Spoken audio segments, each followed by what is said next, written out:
This is all wrong. I shouldn't be up here. I should be back in school on the other side of the ocean. Yet you all come to us young people for hope. How dare you? You have stolen my dreams.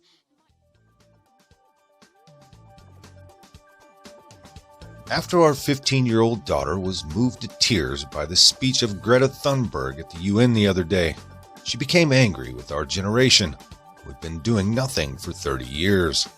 So we decided to help her prevent what the girl on TV announced as, quote, massive eradication and the disappearance of entire ecosystems.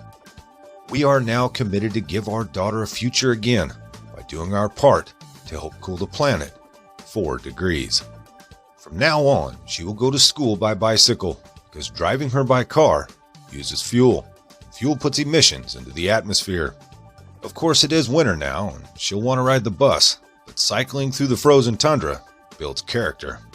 And that won't really harm her, and it definitely won't harm the planet. We used to ride bikes and walk to school too. Now granted, that had a hell of a lot more to do with getting kicked off the bus than fossil fuels, but she doesn't need to know that.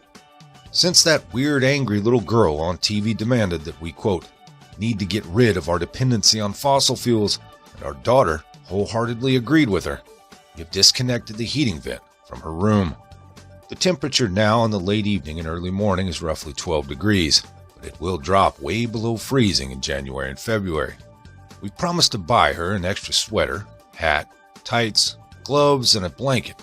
After doing a little studying on how we can more effectively help her champion her cause, we've decided that she really should just take cold showers from now on.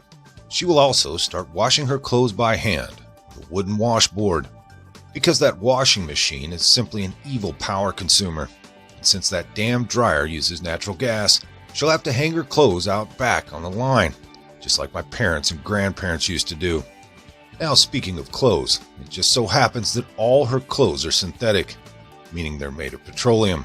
Therefore, first thing Monday morning, we will be bringing all of her designer clothes to the secondhand store. We have found an eco whatever, where the only clothing they sell is made from undyed and unbleached linen and jute. We also found out she cannot have any clothing made with wool, because the emissions from farting sheep are supposedly devastating parts of the world. This according to yet another angry young woman, simply known as AOC. After all, it really shouldn't matter if you look like a Honduran refugee when you're out in public. It's just one of the many sacrifices we should make for the benefit of the climate. Actually, cottons should be out of the question as well, as it comes from distant lands and pesticides are used during its production. That's very bad for the environment. We just saw on her Instagram that she's very upset with us. Now that wasn't our intent. Speaking of the internet, from now on at 7 p.m., we will be turning off the Wi-Fi. We will only be switching it back on the next day after dinner for 2 hours. In this way, we will be saving on electricity, plus she won't be bothered by electro-stress whatsoever. She will no longer be participating in most winter sports at ski lodges and resorts, nor will she be going on any vacations with us anymore, because our vacation destinations are almost impossible to get to by bicycle. Since our daughter fully agrees with the angry weird girl on TV that the CO2 emissions and footprints of her great-grandparents are to blame for killing our planet, what all this simply means is that she has to also live like her great-grandparents. They never had holidays, or vacations, or cars. I don't even think they had a bicycle. Now we haven't even talked about the carbon footprint of food yet. Zero CO2 footprint means no meat, no fish, no poultry, but also no meat substitutes that are based on soy. After all, that grows on farmers' fields. They use machinery to harvest the beans, trucks to transport to the processing plants, where more energy is used, then trucked to the packaging and canning plants, and trucked once again to the stores. And of course no imported foods, because that has a negative ecological effect, and absolutely no chocolate from Africa, no coffee from South America, and no tea from Asia. Only homegrown potatoes, vegetables, and fruit that have been grown in local cold soil, because greenhouses run on boilers, piped in CO2 and artificial light, apparently, These things are also bad for the climate.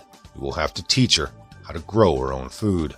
Bread is still possible, but butter, milk, cheese, and yogurt, cottage cheese, and cream come from cows, and they emit CO2. We will also be banning all plastics, of course, because it comes from chemical factories.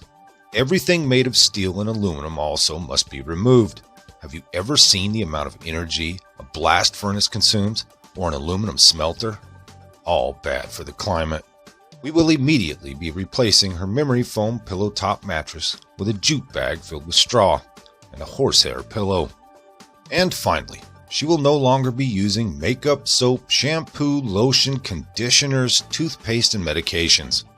Face washing will be done by linen, probably while she uses her wooden washboard, just like her female ancestors did before climate change made her angry at us for destroying her future. In these ways, we've decided to really help her do her part to prevent mass extinction and waters rising and the disappearance of entire ecosystems.